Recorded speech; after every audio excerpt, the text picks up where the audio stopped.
Good evening and welcome to Metro Focus. I'm Jenna Flanagan.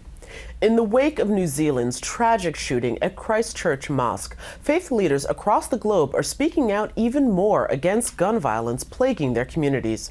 And in an effort to save lives, many denominations of faith-based groups are coming together to not only find new solutions, but to get to the root of hate. Among those leaders, Evan Bernstein, the regional director of the Anti-Defamation League, and Pastor Gil Monrose, president of the 67th Precinct Clergy Council, better known as the God Squad, are working to make the borough of Brooklyn safer. Although from different respective faiths, they teamed up to speak at the Clergy Gun Violence Prevention Summit. And I'd like to welcome, gentlemen, both of you to the program. First, tell us about this summit and what was it that took place? I'll let Pastor take it. So, thank you for having me. So the summit was really looking at best practices for faith leaders to reduce gun violence. Normally when you talk about faith leaders and gun violence, there is not a direct correlation between what exactly faith leaders can do to reduce gun violence. And so for over the past 10 years, myself and the God Squad in East Flatbush have been working on specific ways in how we reduce the violence. So we took 10 years of experience, put it into a few hours, and dispatch it to and release it to faith leaders from around the city. What does 10 years of experience look like when it's been condensed? A little bit of gray hair, 25 funerals, multiple shooting responses on the street, a lot of visiting hospitals, comforting families, working on the street with areas which we call hotspots, where we know for sure that the gang members are either beefing with one another. It calls for us cutting hair for young children going back to school, being role models in our communities. It calls for the faith leaders to really take an active approach with praying with our feet, which means that we must do the work on the street level. Okay. So, Evan, we've had you on the show several times to talk about tragedies that have happened. And usually our conversations tend to be more macro about, what the larger issue of what's going on. Whereas what I'm hearing the Reverend describe is much more micro, individual, and on the street. So how does the ADL fit into this? It comes down to personal relationships, and I got to know Pastor Monrose, a few years ago around his work at Brooklyn Borough Hall with Eric Adams and working with faith-based institutions and security, and we have a great relationship with the NYPD and the FBI, and we were able to partner on that. And from that partnership became a friendship and a real conversation about the respective works that we do. And through those conversations, learning about what the God Squad is doing and how important it is. And as a civil rights organization, gun violence is something that the ADL has taken a stance on. We have a robust platform on gun reform. And we believe, that there needs to be more work done there. And this, to me, was a natural marriage for us to be able to help.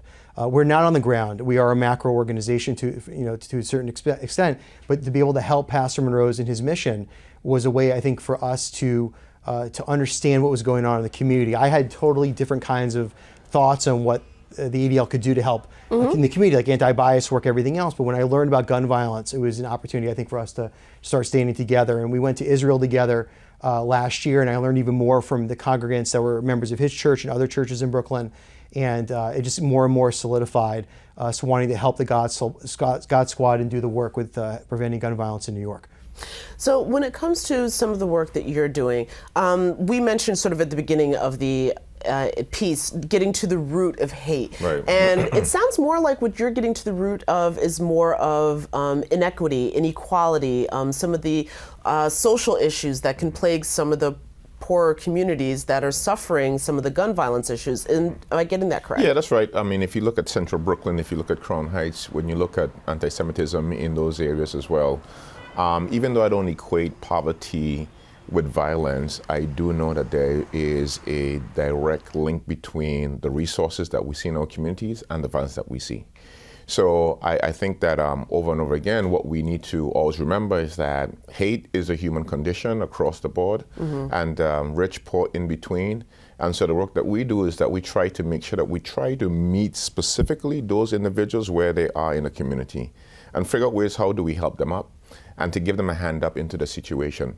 So for instance, we don't tell gang members to leave gangs. What we try to do is give them resources to make their own decisions in terms of how they want to live their life.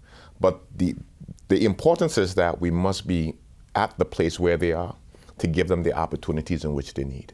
Well, not to pivot too far away from Brooklyn, of course, but I'd be remiss if I didn't ask you about your recent trip to Poland, speaking of opening up lines of communication and having those conversations. First of all, tell us why you were all the way in Poland, and what was it that trip, what was the purpose? So when we went to Israel together, and we spent time at Yad Vashem with a lot of the congregants on these 7 buses that Pastor Moroz put together to go to Israel.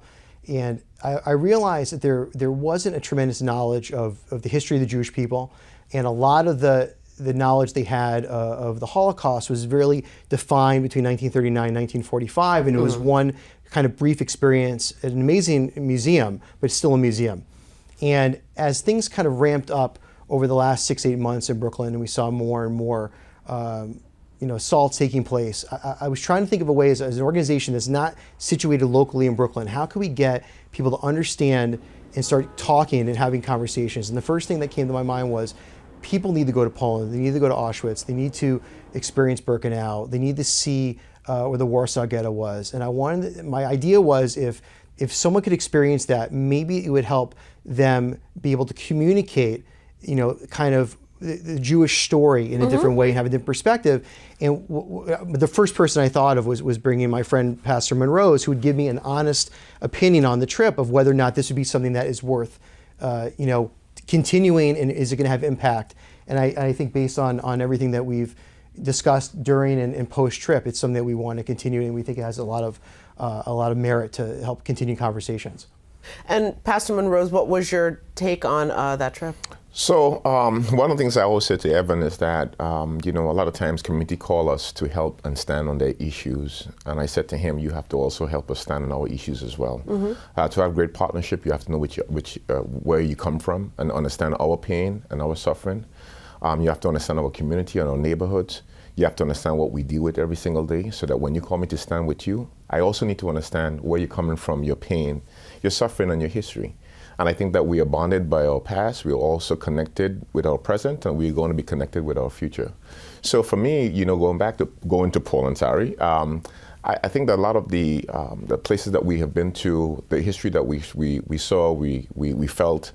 So it helps me position myself to speak clearly and kind of understand in a deeper sense what the Jewish community is going through, so that when I speak, I can speak from a standpoint of knowledge, empathy, but also from experience as well. Well, I think it's beautiful that you guys have created this line of communication.